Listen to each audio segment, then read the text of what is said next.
సాయి శివాని భక్తి పాటలు. సాయి శివాని భక్తి పాటలు. Please like, share, comment, subscribe to my channel. ఓం శ్రీ మహాగణాధిపతయే నమః. ఓం శ్రీ గురుభ్యో నమః. ఓం సీతా లక్ష్మణ హనుమత్ సమేత శ్రీరామచంద్రమూర్తికి నమో నమః. నమో నమః. ఓం శుక్లాంబరధరం విష్ణుం శశివర్ణం చతుర్భుజం ప్రసన్నవదనం ధ్యాయేత్ సర్వవిఘ్నోపశాంతయే. అగజానన పద్మార్కం గజాననమహర్నిశం అనేకదం తం భక్తానాం ఏకదంతముపాస్మహే. ఓం గురుర్బ్రహ్మా గురుర్విష్ణుః గురుర్దేవో మహేశ్వరః గురుసాక్షాత్ పరబ్రహ్మ తస్మై శ్రీ గురవే నమః. శ్రీరామ రామ రామేతి రమే రామే మనోరమే సహస్రనామ తత్తుల్యం రామనామ వరాననే. ఆపదామపహర్తారాం దాతారాం సర్వసంపదాం లోకాభిరామం శ్రీరామం భూయో భూయో నమామ్యహం. అందరికీ జై శ్రీరామ్ అండి. మరి ఈ రోజు నుంచి మనము వాల్మీకి రామాయణంలోని అందమైన సుందరకాండను పారాయణ చేసుకుందాము. ఆ హనుమంతుని, శ్రీ సీతారామచంద్రుని ఆశీస్సులు మనందరము పొందుతాము. జై శ్రీరామ్. సుందరకాండలోని మొదటి సర్గం. హనుమంతుడు సముద్రమును దాటుట, మైనాకుని స్వాగతం, సురసను జయించుట, సింహికావధ గురించి, లంకాశోభను గురించి, లంకాశోభను హనుమంతుడు చూడటం గురించి తెలుసుకుందాం. జాంబవంతుని ప్రేరణతో అరివీర భయంకరుడైన ఆంజనేయుడు రావణాపహృదయైన సీత యొక్క జాడను అన్వేషించుటకై చారణాది దివ్య జాతుల వారు సంచరించు ఆకాశ మార్గమున వెళ్ళుటకు నిర్ణయించుకొనెను. దుష్కరమైన సాటి లేని ఆ కార్యమును సాధింపనంచినవాడై హనుమంతుడు తన మెడను శిరస్సును నిటారుగా నిలిపి వృషభేంద్రుని వల్లే ప్రకాశించుచుండెను. అచ్చటి పచ్చిక బయళ్ళు వైఢూర్య వర్ణ శోభితములై చల్లదనము కలిగి మృదువుగా స్వచ్ఛములయుండుచే అవి సలిల కల్పములై వాయుస్పర్శచే తరంగాయుతములై అలరారుచుండెను.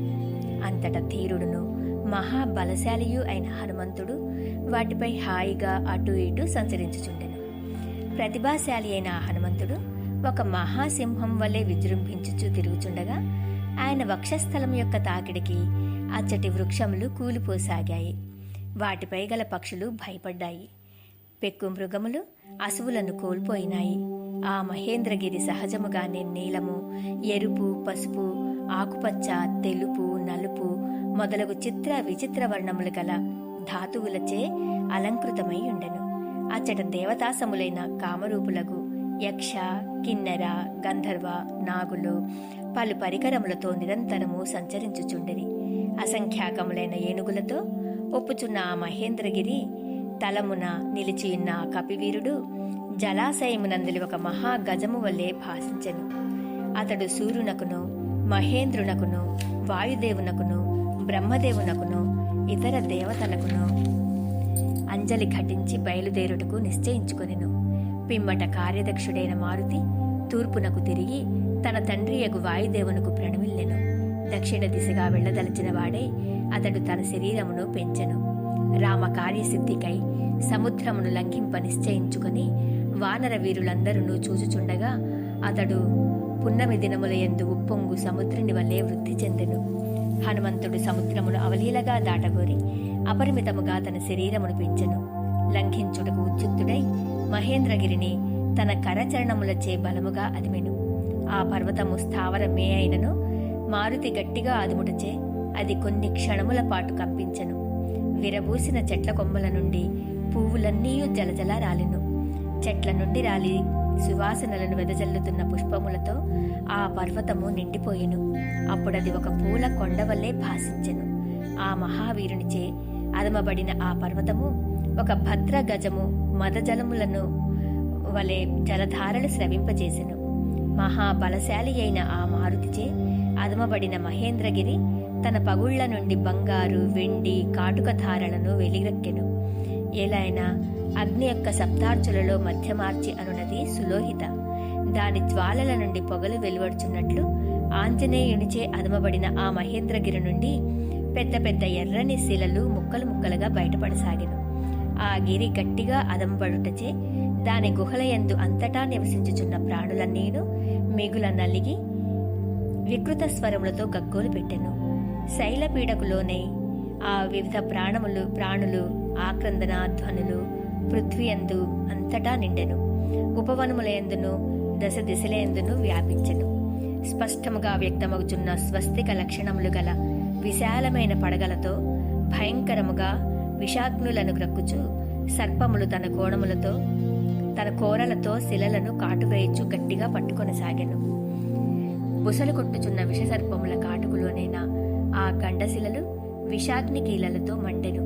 అప్పుడు అవి పెఠేల్ మనుచు వేల కొలదిగా తుత్తునీలాయును.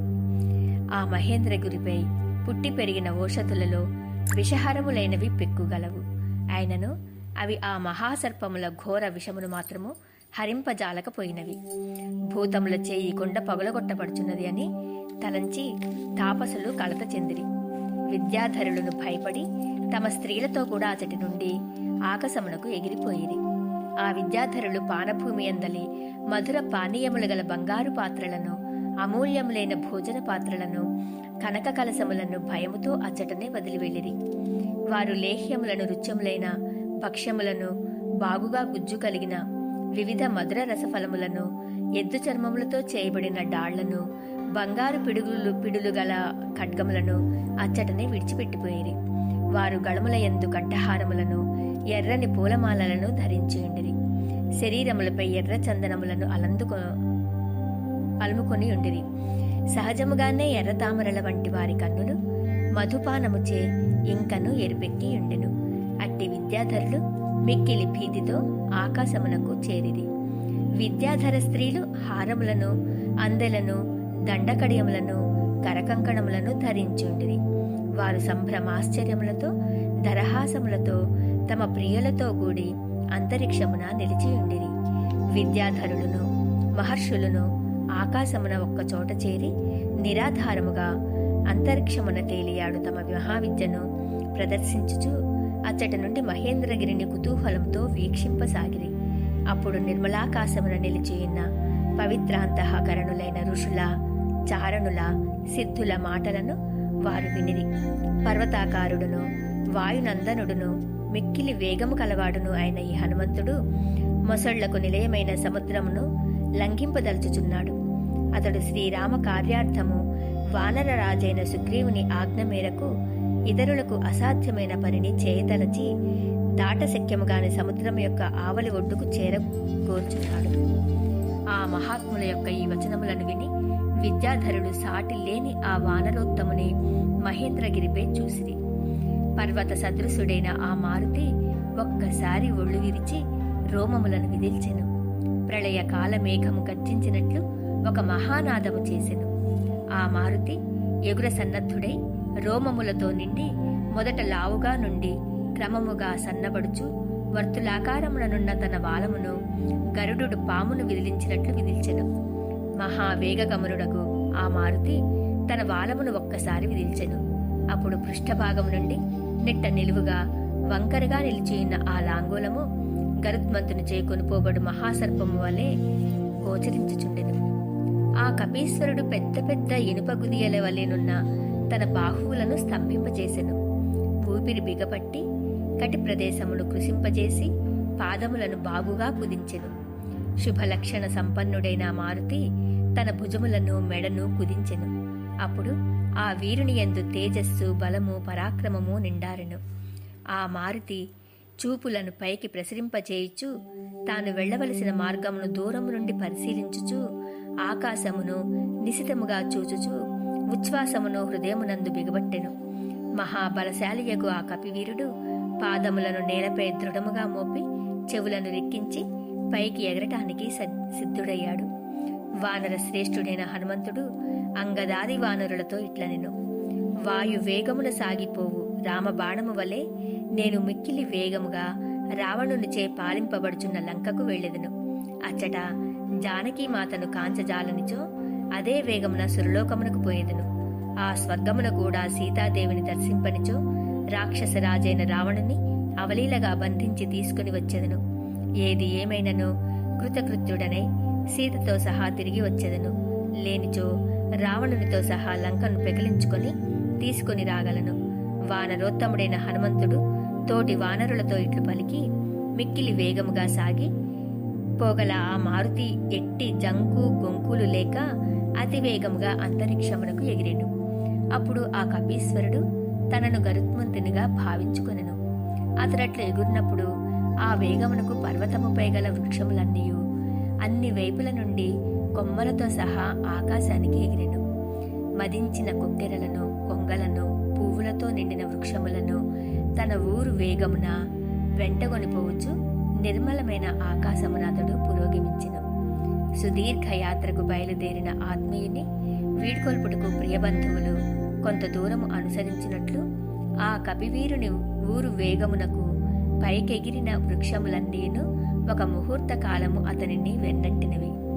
ఆయన ఊరు వేగధాటికి పెకలింపబడిన మద్ది చెట్లు తదితర మహావృక్షములను సైన్యములు ఒక మహారాజును వలె ఆ హనుమంతుని అనుసరించెను.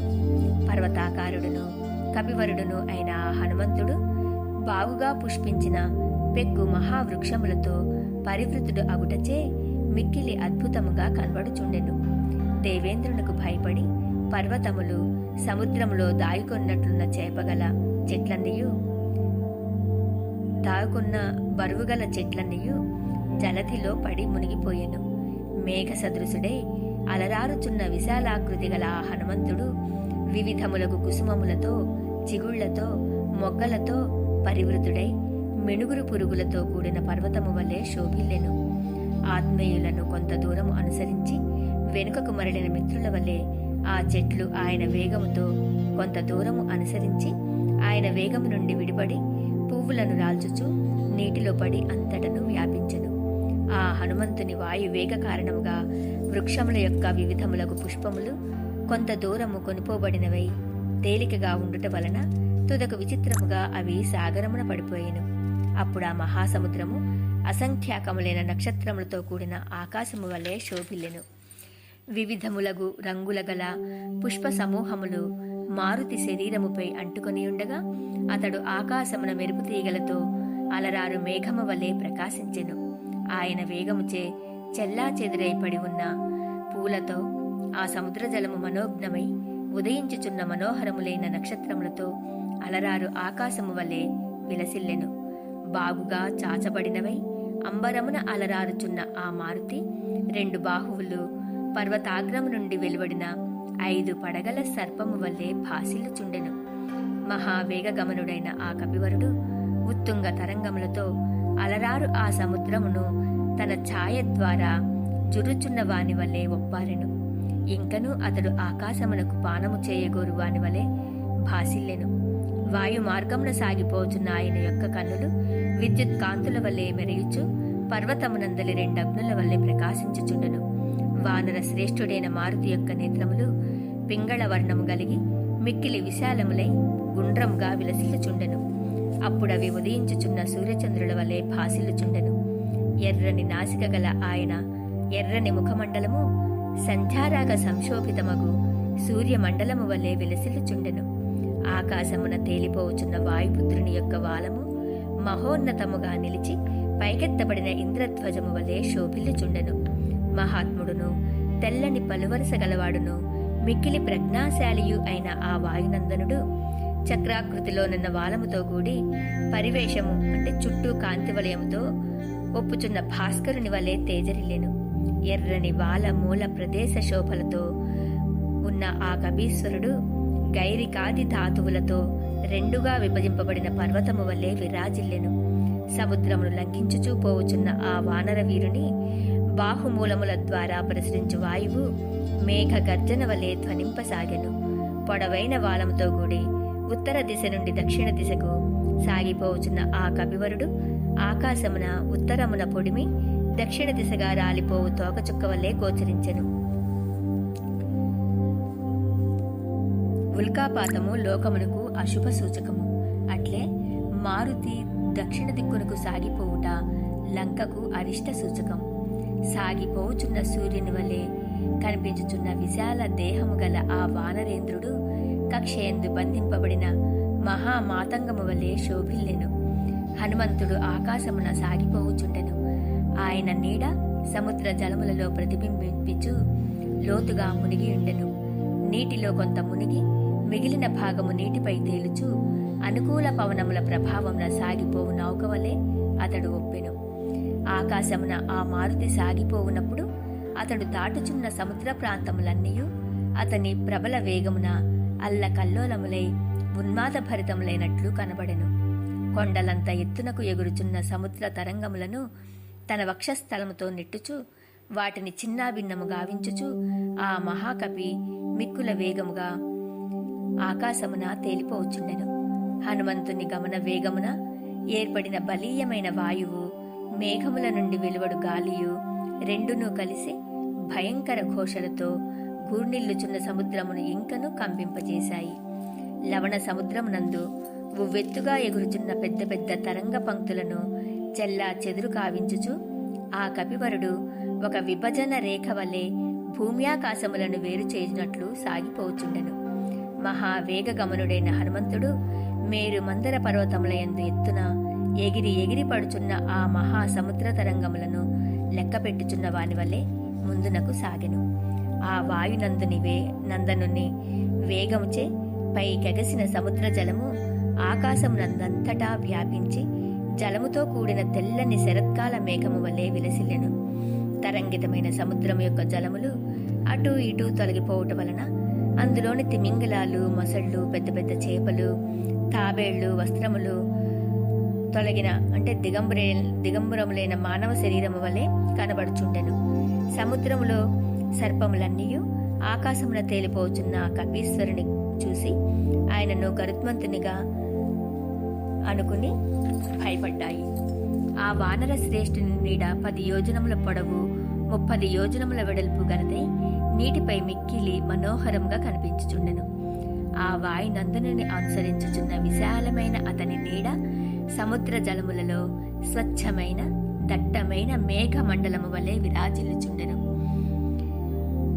మహా తేజస్వియు మహాకాయుడును అయిన ఆ కపివరుడు నిరాధారమైన ఆకాశ మార్గమున పయనించుచు రెక్కలు గల పర్వతము వల్లే భాసిల్లుచుండెను. అమిత బలశాలి అయిన ఆ కపీంద్రుడు మిక్కిలి వేగముగా వెళ్ళుచున్న ఆ మార్గమున సముద్రము విశాలమైన ఓడవల్లే కనిపించుచుండెను. పక్షి సమూహముల మార్గమున గరుత్మంతుని వల్లే సాగిపోవచ్చు హనుమంతుడు మేఘములను ఆకర్షించుచూ వెళ్ళు వాయువు వల్లే కనిపించెను. మారుతిచే ఆకర్షింపబడుచున్న మహామేఘాలు తెలుపు, ఎరుపు, నీలము, పసుపు మొదలగు పలు రంగులతో ప్రకాశించుచుండెను. పదే పదే మేఘముల మధ్య ప్రవేశించుచు బయటికి వచ్చుచు పురోగమించుచున్న హనుమంతుడు మేఘములచే కప్పబడుచు అవి తొలగినంతనే ప్రకాశించుచున్న చంద్రుని వల్లే గోచరించెను. అప్పుడు అతివేగముగా ఆకాశాన పయనించుచున్న హనుమంతుని చూసి దేవతలు, గంధర్వులు, దానవులు ఆయనపై పుష్పవర్షాలు కురిపించాయి. రామ కార్యార్థ సిద్ధికై, సీతాన్వేషణ కార్యము ఫలించుటకై ఆకాశమున పయనించుచున్న ఆ వానరోత్తమునకు సూర్యుడి తాపము కలిగింపలేదు. ఆయన శ్రమను తొలగించుటకై వాయుదేవుడు కూడా చల్లగా వీచుచు ఆయనను సేవించెను. తండ్రి అయిన వాయుదేవుడు తన పుత్రుని సేవించుట ఏమిటి? రామకార్యప్రవృత్తుడైన రామభక్తుడు పూజార్హుడే. అంతరిక్షమున పయనించుచున్న మహా తేజస్వియగు ఆ హనుమంతుని మహర్షులు స్తుతించిరి. దేవతలు, గంధర్వులు ఆయనను ప్రశంసించుచు కీర్తించారు. ఏ మాత్రము అలసట చెందక అవలీలగా శీఘ్రముగా పయనించుచున్న ఆ కపివరుని చూసి నాగులు, యక్షులు, దిక్పాలురు, దేవతలు మొదలగు వారంతా కూడా ప్రస్తుతించారు. పక్షిగణములన్నీ స్తుతించాయి. వానర పుంగవుడైన ఆ హనుమంతుడు సాగిపోవచుండగా ఇక్ష్వాకు వంశం యొక్క కీర్తి ప్రతిష్టలను కోరునట్టి సాగరుడు ఇలా తలపోశాడు. వానరేంద్రుడైన హనుమంతునకు సహాయపడనిచో నేను అన్ని విధములుగా అందరి దృష్టిలో నిందార్హుడనవుతాను. నేను ఇంతటి వాడునగుటకు ఇక్ష్వాకు ప్రభువైన సగరుడే కారకుడు. ఇతడు ఆ ఇక్ష్వాకు వంశ సచివుడు కావున ఇతడు ఎట్టి శ్రమలకునూ గురి కారాదు. కనుక నేను ఈ కపీశ్వరునకు తగు రీతిగా విశ్రాంతిని సమకూర్చవలను. అతడు ఇచ్చట విశ్రమించి తరువాతి ప్రయాణమును హాయిగా కొనసాగింపగలడు అనుకుంటూ సముద్రుడు నిండు మనస్సుతో బాగా ఆలోచించి జలములలో దాగి ఉన్న గిరిసత్తముడును బంగారు శిఖరములు కలిగిన వాడును అగు మైనాకునితో ఇలా అన్నాడు. ఓ మైనాక, దేవరాజైన ఇంద్రుని కారణంగా పాతాళవాసులైన రక్కసి మూకలకు అడ్డుగా నీవు మహాశిల వల్లే నిలిచిపోయావు. పరాక్రమవంతులైన ఆ రాక్షసులు మరల లేచి రాకుండా దుర్భేద్యమైన ఈ పాతాళ ద్వారమును పూర్తిగా మూసివేసి ఇచ్చట ఉన్నావు. ఓ మైనాక, పైకిని క్రిందికిని అన్ని వైపులకును పెరుగుటకు నీవు సమర్థుడవు. కనుక ఓ గిరీంద్ర, నిన్ను ప్రోత్సహించుచున్నాను. లెమ్ము. పరాక్రమవంతుడు, అసహాయ సూర్యుడు, కవిప్రవరుడు అయిన ఈ హనుమంతుడు రామ కార్యార్థి అయి నీకు పైభాగమున ఆకాశమున ఇదిగో వచ్చుచునే ఉన్నాడు. ఇక్ష్వాకు వంశజులు నాకు పూజ్యులు. నీవు నన్ను ఆశ్రయించి ఉండుట వలన నీకును వారు పరమ పూజ్యులు. కనుక ఇక్ష్వాకు వంశం వాడైన శ్రీరాముని ఆ జ్ఞానవర్తియగు ఇతనికి సహాయపడుట మన కర్తవ్యము. కావున మాకు సహాయపడుము. హనుమంతునికి విశ్రాంతి చేకూర్చుము. ఈ మా కార్యమును విధిగా ఆచరింపుము. కార్యమును సకాలములో చేయనిచో పెద్దలకు కోపము వచ్చును, సజ్జనులకు కోపము రానియరాదు. కనుక ఈ కపివరుడు మనకు అతిథి, పరమ పూజ్యుడు కావున నీవు నీటి నుండి వెంటనే బయటికి రమ్ము. ఆలసింపవలదు. నీపై అతడు విశ్రాంతిని తీసుకొనగలడు. బంగారు శిఖరములు గలవాడా, దేవతలచే గంధర్వులచే సేవింపబడువాడా, ఓ మైనాక, హనుమంతుడు నీపై ఒకంత విశ్రమించి తరువాతి ప్రయాణమును కొనసాగింపగలడు. పరాక్రమశాలి అయిన వానర శ్రేష్ఠుడు ఇదిగో నీ సమీపమునకు రానే వచ్చాడు. సీతాదేవి విషయమున శ్రీరాముని విహ్వలతను, రాముని ఎడబాటు వలన సీతాదేవి యొక్క దుస్థితిని, హనుమంతుని కార్యభారమును, శ్రమను గుర్తించి జలముల నుండి త్వరగా బయటికి రమ్ము. సువర్ణ శృంగుడైన మైనాకుడు సముద్రుని మాటలను పాటించి లతలతో ఒప్పుచున్న పెను వృక్షములతో సహా వేగముగా నీటి నుండి బయటకు వచ్చెను.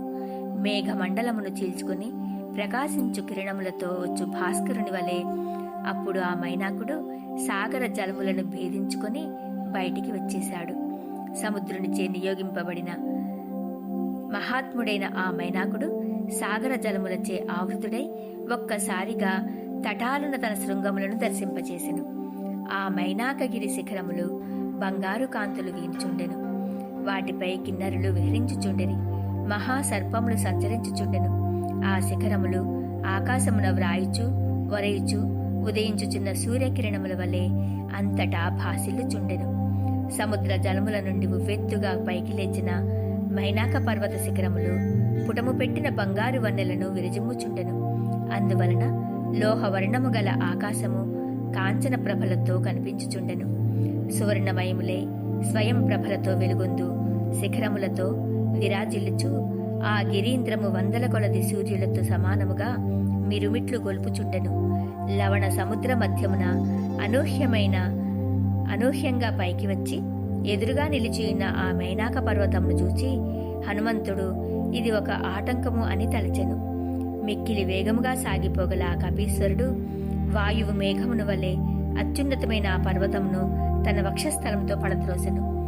కపివరునిచే అవలీలగా పడగొట్టబడిన ఆ గిరీంద్రము ఆయన వేగబలమునకు అబ్బురపడి ఓహో ఎంతటి శక్తి అనుచు హర్షముతో పులకించి ఆనందముతో ఉప్పొంగిపోయిను.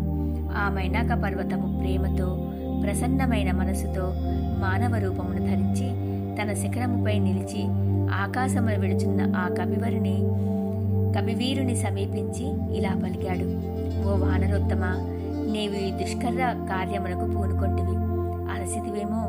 నా శిఖర ప్రదేశముల యందు నిలిచి హాయిగా కొంతకాలము విశ్రమింపుము. ఈ జలధి రఘువంశజులచే ఇంతగా వృద్ధి చెందినది కనుక అట్టి సాగరుడు రామకార్యం కార్యమును సాధించుటకై ఉన్న నిన్ను నీకు కృతజ్ఞతా సూచకముగా అతిథి సపర్యలు చేయదలిచాడు. మేలు చేసిన వారికి ప్రత్యుపకారం చేయుట అందరికీ నీ కర్తవ్యం. ఇది సనాతన ధర్మ లక్షణం. అట్టి సముద్రుడు నీకు సహాయపడదలిచాడు. నీ సమ్మానమును పొందుటకు అతడు అర్హుడు. అతనిచే నియుక్తుడైన నా ఆతిథ్యమును నీవు స్వీకరించుటయే అతనికి జరుగు సన్మానము. 100 యోజనముల దూరము ప్రయాణము చేయుటకై ఈ కపివరుడు ఆకాశ మార్గమును వెళ్ళుచున్నాడు. నీ కొండచర్యలందు కొంత విశ్రమించి తర్వాతి ప్రయాణమును పిదప కొనసాగింపగలడని సముద్రుడు నన్ను నీ నిమిత్తమే సగౌరవముగా ప్రోత్సహించాడు. కనుక ఓ కపివర, కొంతసేపు నాపై విశ్రమించి ముందునకు సాగుము. అందువలన ఓ హరివీరా, ఇచట కందమూల ఫలములు సమృద్ధిగా గలవు. అవి కమ్మని వాసనలను కుమ్మరించుచున్నాయి. మిక్కిలి రుచికరమైనవి. వాటిని ఆస్వాదించి కొంత తడవు విశ్రమించి పిమ్మట ముందుకు సాగిపోవచ్చును. ఓ కపివీరా, మాతో కూడా నీకు సంబంధం కలదు. నీవు సత్పురుషుల ప్రేమాదరములను స్వీకరించువాడవుగా ముల్లోకముల యందును ప్రసిద్ధికెక్కితివి. ఓ మారుతి, కపికుంజర, వేగముగా ఎగిరిపోగల వానర శ్రేణిలో నిన్ను ఒక ప్రముఖునిగా తలంతును. ధర్మాత్ముడైన బుద్ధిమంతుడు ఇంటికి వచ్చిన అతిథి సామాన్యుడైనను అతనిని పూజించును. ఇక నీ వంటి మహాత్ముడు వచ్చినప్పుడు పూజింపవలసిన విషయం చెప్పనేలా? ఓ కపీశ్వర, నీవు దేవతలలో శ్రేష్ఠుడును మహాత్ముడును అయిన వాయుదేవుని కుమారుడవు. వేగములో అతనికి నీవే సాటి. ఓ ధర్మజ్ఞ, నిన్ను పూజించినచో వాయుదేవుని పూజించినట్లే. అందువలన నీవు నాకు పూజ్యుడవు. ఇందుకు కారణం చెప్తాను, ఆలకించు అని. ఓ పూజ్యుడా, పూర్వకాలంన పర్వతములకు రెక్కలు ఉండేవి. అవి గరుడ వేగముతో వాయువేగముతో అన్ని దిక్కులకును సంచరించుచుండేవి. అందువల్ల సంచరించినప్పుడు అవి వచ్చి తమ మీద పడతాయేమో అని దేవతలందరూ, ఋషులందరూ, సకల ప్రాణులు భయపడుచుండేవారు. అంతటా సహస్రాక్షుడైన ఇంద్రుడు క్రుద్ధుడై పర్వతముల రెక్కలను అక్కడికక్కడే తన వజ్రాయుధముచే పూర్తిగా ఖండించి వేశాడు. ఆ దేవేంద్రుడి కోపానికి నా రెక్కలు ముక్కలుగా చేయుటకై వజ్రాయుధమునెత్తి నా కడకు వచ్చుచుండగా మహాత్ముడైన వాయుదేవుడు నేర్పుగా నన్ను సముద్రంలో పడవేశాడు. ఓ వానరోత్తమా, నీ తండ్రి అయిన వాయుదేవునిచే నేను సురక్షితుడనై చెక్కు చెదరని రెక్కల గలవాడనై ఈ లవణ సముద్రమున భద్రముగా ఉంచబడ్డాను. ఓ కపివరా, అందువలన వాయుదేవుడు నాకు మిక్కిలి పూజ్యుడు. కనుక నేను నిన్ను సగౌరవముగా ఆదరించుచున్నాను. నీకును నాకును గల ఈ సంబంధము సద్గుణ ప్రధానమైనది.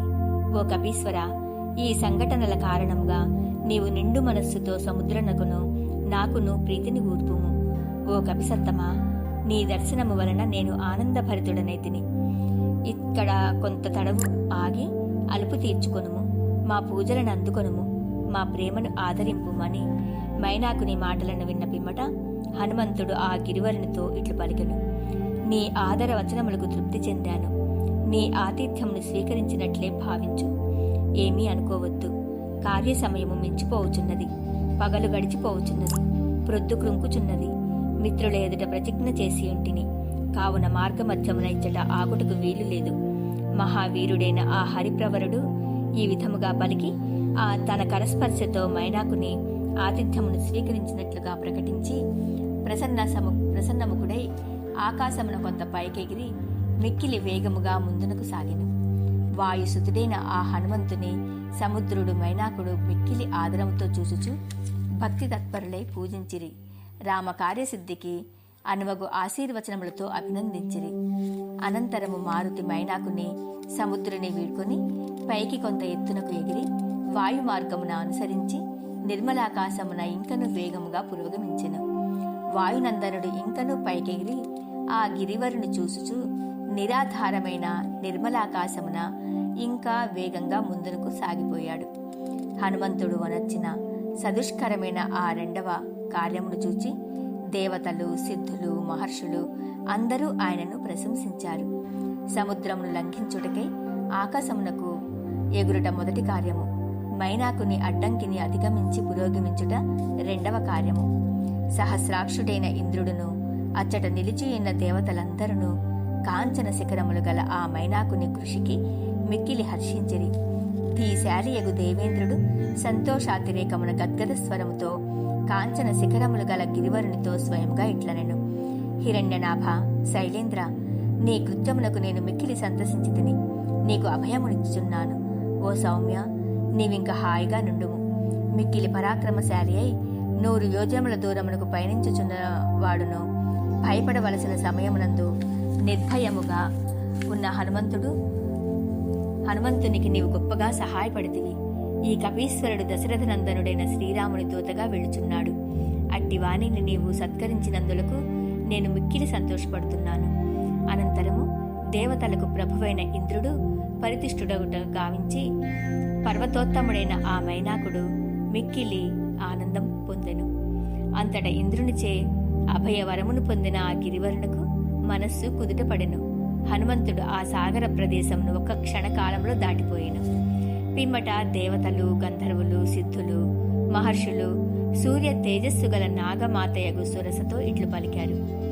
యోజనముల కొలది ప్రయాణం చేసినను అలు పెరుగక చక్కని తేజస్సుతో విలసిల్లుచున్నాడు. హనుమంతుడని పేరు గల ఈ వాయునందనుడు సాగరముపై భాగమున ఆకాశమున పయనించుచున్నాడు. నీవు భయంకరములైన కోరలతో పచ్చని నేత్రములు కలిగి ఆకాశమంత వెడల్పైన నోరు కలిగి పర్వత సమానమైన భయంకర రాక్షస రూపమును ధరించి క్షణకాలము పాటు ఆయనకు విఘ్నమును కల్పింపుము. ఈయన బలపరాక్రమములను మరల తెలుసుకుని కోరుచున్నాను. ఇతడు ఉపాయముచే నిన్ను జయించునా లేక అపజయము పాలై విషాదమునకు లోనగునా? ఈ విధముగా దేవతలు గౌరవపూర్వకముగా నాగమాతయగు సురసాదేవిని కోరగా ఆమె వికారమైన వికృతమైన రాక్షస రూపమును ధరించెను. సర్వలోక భయంకరమైన ఆ రూపముతో ఆమె ఆకాశమున పయనించుచున్న ఆ హనుమంతుని సముద్ర మధ్యమున అడ్డగించి ఇట్లు పలికింది. ఓ వానరేశ్వర, దేవతలు నిన్ను నాకు ఆహారముగా నిర్ణయించిరి కనుక నిన్ను నేను భక్షింతును. నా నోటిలో ప్రవేశింపుము. సురస ఇట్లు పలకగా దివ్య శోభలతో విలిసిల్లుచున్న హనుమంతుడు ప్రసన్నవదుడై చేతులు జోడించి ఆమెతో ఇట్లనెను. దశరథుని కుమారుడైన శ్రీరాముడు తన తమ్ముడైన లక్ష్మణుని తోడను భార్య అయిన సీతాదేవితోడును కూడి దండకారణ్యమున ప్రవేశించెను. రాక్షసులను హతమార్చెదరని ఋషుల సమక్షమును చేసిన ప్రతిజ్ఞ మేరకు మారీచుని వధించుటకై వెళ్ళియుండగా ఆయన భార్యయగు యశస్విని అయిన సీతాదేవిని రావణుడు అపహరించుకుని వచ్చెను అని ఆ సురసాదేవితో అన్నాడు. ఇంకా మిగతా సందేశాన్ని రేపటి రోజు తెలుసుకుందాం. జై శ్రీరామ్, జై హనుమాన్.